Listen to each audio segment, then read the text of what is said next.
What's going on, ladies and gentlemen? This is a friendly neighborhood short bus. Kind of nervous. It's it's been a while since I've done commentary, actually.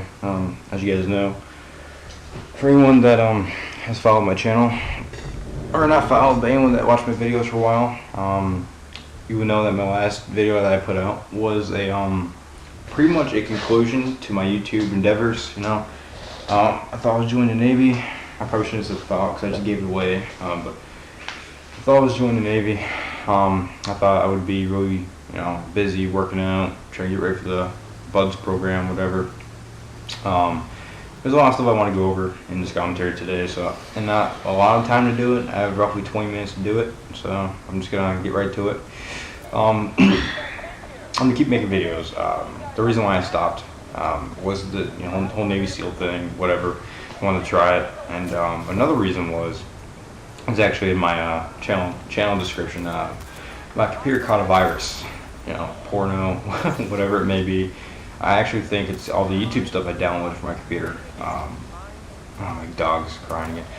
Skype, CallGraph, YouTube downloader, listen to YouTube, Audacity, just so many things I had to download to do the YouTube stuff. And I think there's a bad egg somewhere and my computer, it's got a virus. And when I got my virus on my computer, the internet got disabled for some reason, so I couldn't do videos. But my mom gave me her computer. It's actually kind of funny. We made a deal last night. She's like, "I want ice cream." I was like, "You want ice cream? Okay. Here's the deal. You want ice cream? You want me to run up to the store and get ice cream? I need your computer to do YouTube videos again." She's like, "Okay, deal." So I went out in the fucking middle of a goddamn tornado warning to go get ice cream for my mom and for myself. I got some nice Butterfinger ice cream. So I guess I didn't really not gain from it. I got ice cream, but whatever. So I'm using my mom's computer. I still have my computer, but I'm using my mom's computer to do the YouTube thing. Yeah. So hopefully, whoever was subscribed to me before, hopefully you're still here, and I welcome anybody else who wants to watch my videos. So yeah, but there's a couple things I'm pretty much going to go over my life story for the past 3 months and what really happened with the whole YouTube thing. Like I said, I want to join the Army. Not the Army, but I want to join the Navy, do the whole SEAL thing. But the Navy and the Marine Corps, for some reason, up here in New England, I thought it was across country, but it's actually just New England, apparently. I have an aunt out of California that I talked to Navy and Marine Corps recruiters, and they said it's bullshit, but I'm going to get to why, what they said was bullshit. My parents got divorced. I forgot how old I was. My mom took a job as a traveling person, medical field. She's a cardiac sonographer or whatever. I think that's her official job title, and she got a really good job with the traveling company. She traveled 6 to 12 months.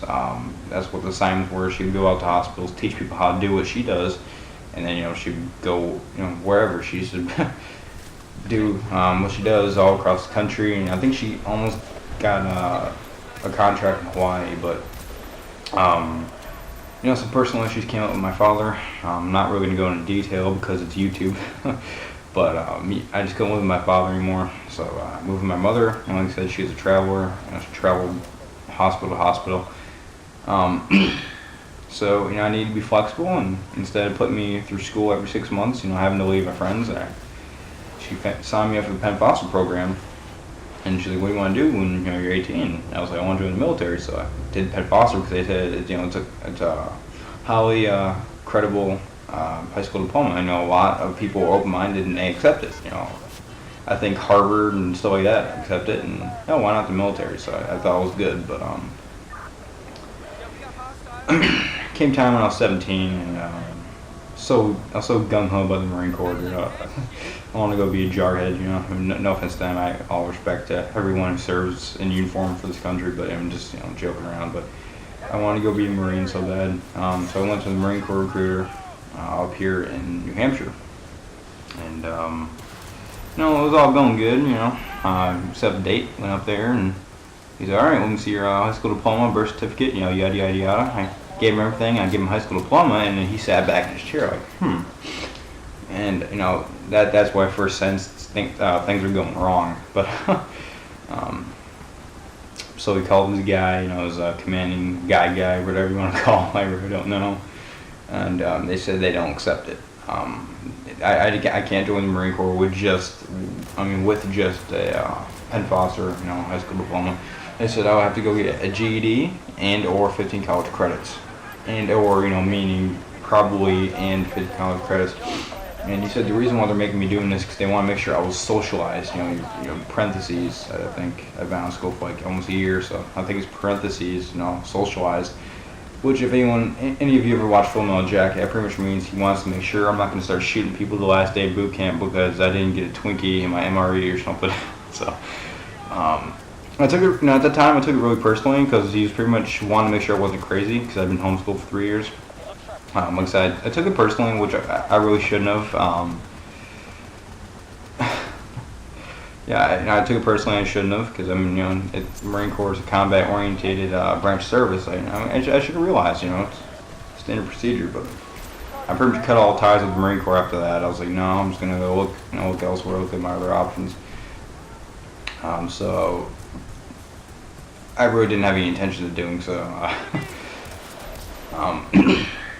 I was lost, man. I really didn't know what I wanted to do in my life. I was sitting in my house I think I stayed in my room for like 3 days straight. I had water and stuff, but used the bathroom obviously and stuff like that, but I didn't really do much. I stayed in my room and didn't even watch TV. I was pretty much just sleeping. I was so depressed. My sister called me, emotional, talk, or whatever. I was like, okay. And she wanted me to go talk to the Navy. She's like, the Navy will be good for you. They're not really so reliant on your body more. You'll be able to use your mind more than your body. The Marine Corps just wants you to bulk up and go kill people. So, but I took my sister's advice, called the Navy guy, and within only 2 days, I went down there, talked to them, and trying to think what happened exactly. I went down there, talked to them, and they said they pretty much have the same rules as the Marine Corps, because the Marine Corps is the Department of the Navy, so they kind of go under the same rules and regulations and stuff. But they said they're a little bit more relaxed because they're not combat orientated. So, just trying to piece from piece, exactly what happened. I gave them all my paperwork. They sent it up to higher command or whatever, the top guys, whatever you want to call them, and they gave me the green light to go take the ASVAB, right? And I took the Marine Corps practice test, I got like a 35. I took the Navy one, I got like a 46 maybe. And like I said, I'm interested in SEALs, and SEALs is a minimum of 50, so you have to hit a 50 AFQT, I think it's called. AFQT has to be a minimum of 50. So, trying to think here. They wanted to give it to 50. So they didn't recommend books. They can't do that. But I went out and got ASVAB for Dummies and took that. It's funny because it was let me think. I went there, talked to him on Tuesday, right? Go home, go to sleep, wake up. I woke up to him calling me. He's like, "Okay, you're taking ASVAB tomorrow." I was like, "Wait, what?" Because when we were in there, we didn't really talk much. Obviously we talked, but we didn't really talk much about ASVAB or this or that. It was just meet and greet, drop off the paperwork, and we'll go from there. Okay, and then he calls the next day. He's like, "Okay, you're gonna go take the ASVAB tomorrow." I was like, "Excuse me, what?" No, you just said you're taking ASVAB, but I didn't want to give a bad impression, so I was like, "Want to go take ASVAB? I'll go take it." So I said, "Yeah, I'll go take it." Went to Barnes & Noble that day, got ASVAB for Dummies book. I studied really hard for like a good 8 hours in total. Like, I'm not talking about, study for a little bit and watch TV. I'm talking about in total for like 8 hours of straight studying, which doesn't sound like much, but it wasn't easy. And I took the practice test in the back of the book, and I only got like 42. I think the number was like 42. It wasn't a good score. I tried chickening out of the test. I was like, because I had to go get state ID, a picture ID, and I was like, I couldn't get a picture ID, but he smelled the bullshit in my breath. He was like, "Dude, do bad. You can come back a month from now. You can do it again." I was like, "All right." So I went out and took it. I'm not really sure if I'm supposed to give my score, but I went out and took the ASVAB and I got a fucking 71 on it. Only after like 8 hours of studying, I got a 71, which was I was pretty impressed. But Actually, no. At first, I was actually really disappointed because I thought it was like, school grading. I was like, oh, I got C, god damn it. But there's 8 categories, and I scored in category 2 of trainability, which is I don't want to go get the book or anything, but it's like excellent or something like that. Or I think the top one's like outstanding, but I was like excellent. It's, category 2, I have 8. 71st percentile. My dog's crying. Please try to ignore him and just listen to me. But anyways, try to think.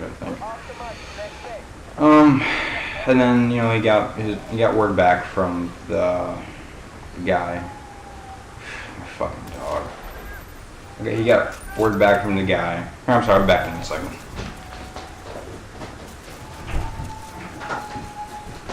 Okay, sorry about that. But he got the word back from the guy, and they said they don't accept the pen files program.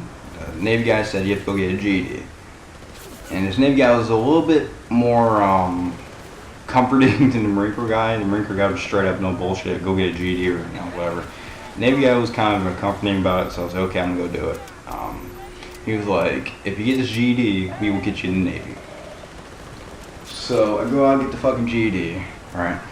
Took all in all probably like a month to get the GED, right? So I go, and no bullshit, like no pussyfooting around, taking the books, studying, waiting for just scheduling, waiting for a class to open up, and I got not a class but testing, and I spent like over $100 getting the GED, and he was like, well, if you want to do the SEALs, something literally just came up, and I have to go get 15 college credits.